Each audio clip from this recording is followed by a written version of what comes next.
Avant de commencer la recette aujourd'hui, il faut se rappeler toujours les étapes en cuisine.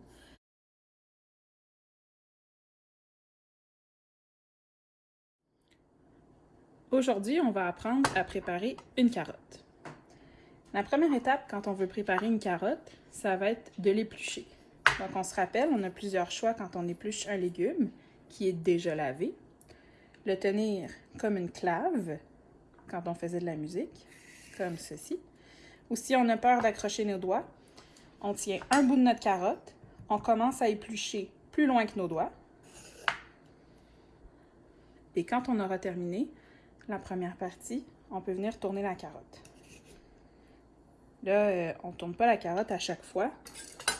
On va compléter un tour complet de carotte, comme ceci.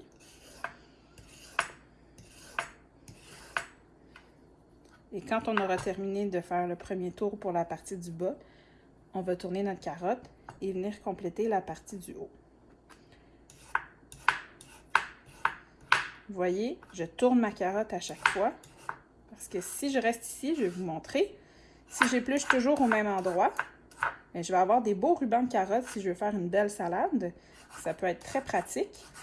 Mais si je voulais pas faire ça, puis je voulais faire des bâtonnets pour mon lunch, mais là, ma carotte, il en reste pas mal moins. Hein? Donc ça ici, ça pourrait être très joli dans une salade, par exemple. Mais si c'est pas ça que je voulais, mais il fallait vraiment que je fasse attention de tourner à chaque fois. Je vais continuer les étapes avec ma carotte. Je vais vous montrer qu'est-ce que j'aurais pu faire si, par exemple, je m'étais trompée. Puis là, je voudrais pas gaspiller ma carotte. Donc, je vais venir prendre un couteau. Cette fois-ci, je vais travailler seulement avec le petit, mais j'aurais pu choisir le gros aussi si j'avais voulu. Donc, je tiens ma carotte. Je vais venir couper le bout ici. Je vais tourner ma carotte. On va venir couper aussi l'autre extrémité, l'autre bout. Hein? Donc, on se rappelle, on dépose toujours la pointe du couteau en premier. On tient bien notre légume pour ne pas qu'il tourne. Bon, alors là, j'ai ma carotte jusqu'ici, mais elle est encore correcte pour faire mes bâtonnets. Donc, qu'est-ce que je vais venir faire? C'est que je vais venir couper la partie où je me suis trompée. Cette partie-là, ben, il en reste encore assez pour faire des bâtonnets si je veux. Mais si j'ai, par exemple, un lapin ou un chien à la maison, ben, je pourrais décider de le garder plus tard pour lui et lui donner. Donc, on va tenir notre carotte ici comme ça, comme on faisait avec le concombre, si on veut faire des bâtonnets. On va venir pointer notre couteau ici, donc toucher la pointe et glisser comme ça. Mais si j'ai peur de mal contrôler mon couteau et d'accrocher mes doigts, je vais venir tenir ma carotte, la technique des doigts repliés, et je vais venir piquer dans ma carotte plus loin que mes doigts. Donc là, je ne peux pas accrocher mes doigts. Je tourne ma carotte et je continue. Et là, vous avez entendu mon chien qui a jappé. Hein? Je vais aller lui donner la carotte.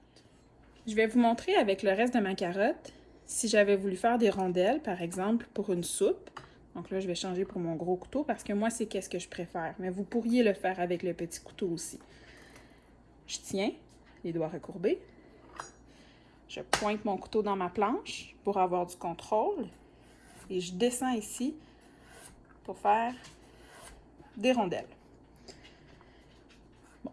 Si je les trouve trop grosses, c'est possible de venir couper en demi-rondelles, par exemple. Si dans ma soupe, je voulais plein de sortes de légumes dans ma bouchée en même temps, donc je préférerais peut-être des plus petits morceaux.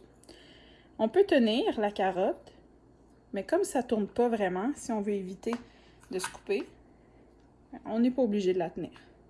Puisque c'est plat des deux côtés, ça ne roule pas. Et voilà. Le restant du morceau de carotte, on va faire des bâtonnets.